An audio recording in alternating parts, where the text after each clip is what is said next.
The Devils took on the Pittsburgh Penguins for the fourth and final time this regular season, and it was Pittsburgh winning their third in 4 tries, 3 straight to wrap up the season series as they win by a score of 5-2. The Devils' goal-scoring woes, which at times is alleviated, at other times it comes back. It was a problem again, although the Devils did get off to a good start in this one, Chico. They had 5 good scoring chances early on. Couple of dandies, and I know you've got one set up, so you think, oh, they're coming out well. Let's see if they can get one and really get this crowd into it. Well, Pittsburgh was looking to solidify or actually clinch a playoff spot, and you thought that they'd have a little bit more of a focus and pay attention, but the Devils came out with some jump. As Chico said, they had a great opportunity. Well, this is what happened. Carlson out high, risks one near side. Chinikov with it, challenge, and Heischer takes it away. Up ahead it goes. It's Meyer. Meyer on a break. He's in with... Nope. Off the post. He gets it backhand off the shoulder. Rebound try by Hamilton is denied. Now in front for Mercer. It goes off his stick, and it's cleared by Pittsburgh. Oh, what a start. And what a chance, but they couldn't sustain it. No, and then that's where the emotions go. If he scores, they get fired up, the team, the fans. But when you miss 2 good chances like that early on, Matty, it's pretty demoralizing, and there was a bit of a sag by the Devils after that. And a defensive breakdown, or maybe an offensive and defensive breakdown. Maybe all 5 guys had a breakdown because Pittsburgh was able to take the lead. Here's an empty net and an easy score for Pittsburgh. Brian Rust. It was wide open and easy to tap home. There was nobody to even come close to stopping him. No, and when Matty said it's an open net, I thought, oh, the goalie's been pulled. But no. But there were 2 defenders that could have made a difference on Chinikov, could have stopped the pass across. I thought it was a bad move by him because he has a great scoring situation, and Jake Allen's got to challenge him. He's got to take that away, but no, he's able to throw it all the way across to the right side, and Russ was all alone. He just hammered it into the empty net. Shimon Nemitz was on, both defensemen on the near side. As the puck went toward Chinikov, Nemitz had a race over to get there, and then Siegenthaler was kind of left in the middle trying to see what the heck was going on, and the puck was in the net before he could react. 29th of the season for Brian Rust. Yeah, I mean, your mindset has to be, let's let the goalie take some of the dangerous shots. And it wouldn't have been that dangerous, but let's not let the backdoor layup occur, because that's a save a goalie will hardly ever make, and that's what happens there. Chinikov and Letang with the assists at 4:53. Pittsburgh had the 1-0 lead. It was a back-and-forth affair in the first. 15 Pittsburgh shots, 10 for the Devils. Better opportunities after that early start went Pittsburgh's way, but Jake Allen was very, very good. Here's Crosby in deep, watched by Bukestad. Battle for it. Now, Crosby hands it off. Chinikov is robbed by Allen, and then a flip try by Rust is deflected away. It goes off of Allen, over his back, down on the ice, and he's able to keep it out. So it stayed 1-0 after one period of play. Jake Allen, as I said, faced 15 shots, got 14 of them. And then the Devils started to come alive a little bit, and they were led by Jack Hughes, who was this close to tying it up. Dillon with a chance, his shot knocked down in front, picked up now by Jack to the blue line for Nemitz. Cross ice to Dillon. For Jack, top of the far circle, moves in deep, skates behind it, and wraparound try off the pad of Skinner. Oh, the net was open there too. It deflected off of the pad and kind of just went past the post. You know, one of those ones it might deflect in the goal. Hopefully. But it didn't. And so it was still 1-0. But the Devils stayed with it, and they were able to tie it.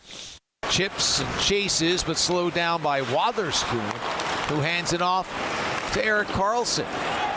Now Justin Brazeau with it. Plays it off the glass. Hamilton comes over. Long reach. Knocks it away. Dougie near side.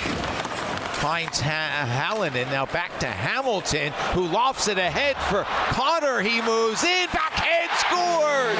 What a pretty play by Paul Cotter, forehand, backhand, and we're tied at 1. And a lofted pass by Dougie Hamilton, and yeah, there was life at the Rock. Well, there was brilliance in that play, both from the flip pass by Hamilton and the finish by Cotter, and you're thinking, okay, now let's build off this, right? Let's make sure we get the next goal. I think I even mentioned it, but unfortunately, that's not what is about to occur. No, the goal came at 9:51, Cotter's 9th of the season, first in 12 games, but less than 2 minutes later, Pittsburgh regained the lead. Devils looking to take the lead. Pratt in the corner. Check by Raquel. And now Malkin outlets for Novak in the center circle. For Carlson. For Malkin. Down low, they score. It's Novak, who was robbed a few moments ago, giving Pittsburgh the 2-1 lead. Yeah, he was between the circles earlier and just looked skyward after Jake Allen made the save. So Novak scores at 11:43, his 16th. Malkin and Carlson the assists. But something happened on that play that you noticed. And you said, wait a minute, Jack Hughes is not a happy man. No, because Malkin gets away with the hook with his glove, excuse me. They're turning in the Devil's zone, and they're both going to come back even on the back check, which is what you expect. But Malkin reaches out with his right hand. He pulls Jack back. That propels him forward, so he's got to step on Jack all the way up the ice. He's the one who gets the pass and dips it over to Novak, who scores. And Jack knew that was illegal, what Malkin had done, but he got away with it. But worse than that was it resulted in a goal, so Jack was not happy, and he showed it in many ways. Well, we'll talk about that in just a moment, but 9 seconds later, and we'll call this the play of the game, brought to you by Prudential, the Devils' official financial services partner. A back-breaking goal from the Penguins. Uh-oh, here we go again, Matty. Pittsburgh in is Sheetikov. He scores. He backhands high. He got a step on the D. Back-to-back goals by Pittsburgh, and they lead 3-1. And that was the play of the game, brought to you by Prudential, the Devils' official financial services partner. Sheetikov, who's found a home in Pittsburgh, just 6 points playing in Columbus. Benched, he winds up being traded to Pittsburgh. He's blossomed, and that was a big goal to have to overcome because the 2-goal deficit was huge. That hurt. You know, and like he was a 21st overall pick. He had skill there. Wasn't that, but he and the coach didn't get along. But on that goal, the pass is a little bit ahead of him, Matt. And I know as a goalie, you're wondering, should I come out? What's he going to do? Turns a stick, and he chopped it. And if it didn't go up and off the glove of Allen, and I could see Jake was not pleased with how that unfortunately happened, but that was a turning point goal, Matty. After that, you could just feel the Devils kind of demoralized. There was one last bit of life, though, in the Devils, as Jack Hughes, still fuming about the Malkin play, took charge, and the Devils crawled back within 1.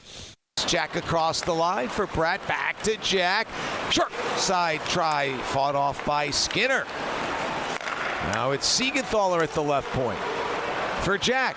Moves in with a shot. He scores!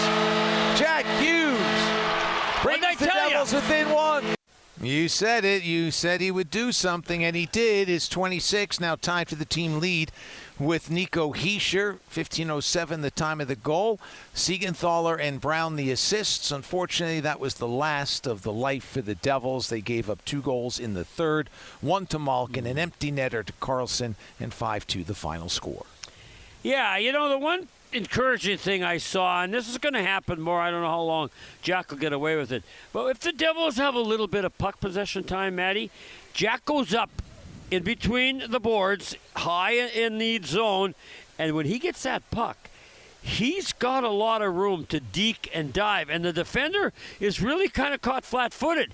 And that's what Jack did on that play, but he did that a number of times, and it's a great move by Jack. But that goal, even though it ignited the Devils, just wasn't quite enough. And unfortunately, the Devils weren't able to reignite this crowd. And the third period, I was hoping the crowd would get into it and spur the Devils on to a victory, but it didn't happen. And they lose 5-2. We know Jack's talent. We've seen it through the course of his career. he's been something special since the Olympic break. 37 points now in 22 games. He's tied for the team leading goals. He leads the team in points. And he's only one behind Jesper Bratt in assists. So missing all of those games, coming back and not being nearly 100%, he still may end this season the leader in goals, assists, and points.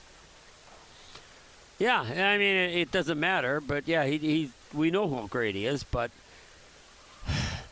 I don't know, Matty. I know the injury, he didn't want it. Nobody wanted it. That was a killer. And just so many twists and turns this year that didn't seem to go the Devils' way after that great start. And so really nothing else really matters for this year. But, you know, there are some things in place that give you hope for next year. And Jack Hughes certainly is the brightest. No question about that. Once again, Jake Allen had limited support as he suffers the loss. He falls to 16, 17, and 2. He had these thoughts after the game. No doubt you guys came out and took it to him early, and then you don't get the results, and they get one shot, and you're trailing. Yeah, I mean, we had a good first 5 minutes, but after that, we were on our heels the rest of that period. You know, they haven't played in 4 days, so sometimes those legs are a little bit behind you. You know, we had our lucks there, and then they showed why they're in a playoff spot where they are. I mean, those 3 lines are tough to handle. It's really impressive to watch, and you know, they make us pay. We talked about earlier today, they're probably the hottest offensive team in the NHL, and they're so creative. They have so many options in all their plays. Good on them. But, you know, we let them get behind us a little bit too many. Looked like a couple of times they were patient. They looked like we're going one way, and then they fought back. Yeah, that's what chemistry does. That's what playing with confidence does, cohesion. So kudos to them. Obviously, Jake, you know, you didn't play last game, but you've been around this group enough to, you know, one of the things that Sheldon said this morning was the toughest hurdle right now for us is that mental challenge. Are you sensing that right now? And I mean, you've been around the league long enough to know what these types of situations are like. No question, it's tough when you know that your season's done, regardless of, you know, wins or losses. But at the same time, your mindset should never change. Your mindset should never change, whether it's a preseason game, playoff game. Reasoning that we're eliminated. That's a thing that comes with a bit of maturity, and we need that in our game right now, and we want to finish strong. We want to have a lot of pride, and guys are playing for a lot of different things. Obviously, we're playing for our jersey for one, but, you know, guys have different motivations, and there should be no reason that we shouldn't, you know, be still going all out here in the last 3 games, and you know, it doesn't mean we're going to go 3-0, but at the same time, just give ourselves a chance and play with some confidence and end the season on a good note. Jake, it's 3-2. And, you know, sometimes good teams get the bounces. You make the save on Sid, and it just goes off to the inside. Smart player. That's why he's top 5 in NHL in scoring. He just knows, and Malkin knows to drive that net. And, that's why they're Hall of Famers, and Sid's one of the best of all time. So it is what it is. And that was the goal that advanced the Pittsburgh lead to 4-2 before the empty netter resulted in the final goal, 5-2. And Jake Allen is absolutely right, but these guys are human too. And it's hard. I imagine, Chico, you've been on both ends. You've been on championship teams and teams that have been finishing out the string. They're human, and so it's gonna be hard. They're gonna have to muster enthusiasm for results that don't really matter. Well, that's true, but, you know, they got the home crowd here, and it's packed, and they come, and they, like I say, they pay their money. They're leaving work, or they're coming from work. They got to pay for parking. Now they got to go home. All I'm saying is, and I love the guys. Our top line was on the ice, and 2 really good defensemen, Matty, but why? Why they charged Chinikov, who was only going to shoot the puck? And I don't care what happens. The faster the defenseman or whoever is going to Chinikov, he's still going to shoot it faster than he gets there. You're not going to get him. But just go thinking. I just see, and not just us, but the backdoor plays. I don't get it because I don't think they understand that their goalie is really zeroing in on the guy with the puck, right? So he's really vulnerable if that puck goes across. He's not even set to push and get over there. And okay, it happened against Philly, I get that, right? But that was the first goal. Terrible. And then tonight, the same thing. And you know, we talk about maturity and learning and this and I know I'm a little frustrated, but Matt, I don't know why we have these breakdowns. Here's what I don't know. I don't know why we can't score more down in their end, because we had glorious chances. And I don't know why we have some of those major breakdowns. And maybe somebody would say, Chico, you cover another team, you'll see it in their game as well. Maybe that's just the way hockey is going now, and I've just got to adjust. That could be, but also there'd be other teams who would say, yeah, we don't make those mistakes, and that's why we're going to the playoffs. Yeah, you're right, Matt. And that's the company that the Devils want to keep, not the ones who, we make those mistakes, and we're going home at the end of the regular season. So it is confounding. Don't know exactly what the answer is.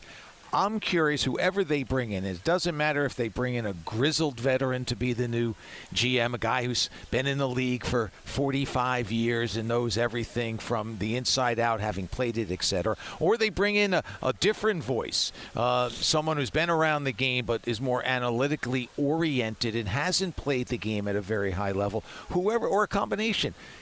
They've got some really hard decisions to make. And I agree, the core is very good, but you wonder if you just got to shake it up a little bit and move a core member out.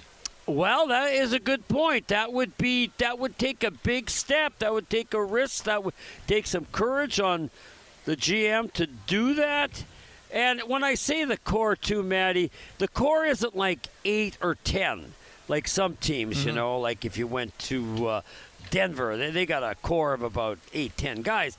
Devils, maybe they got a core of 5 or 6, what you'd say real core players.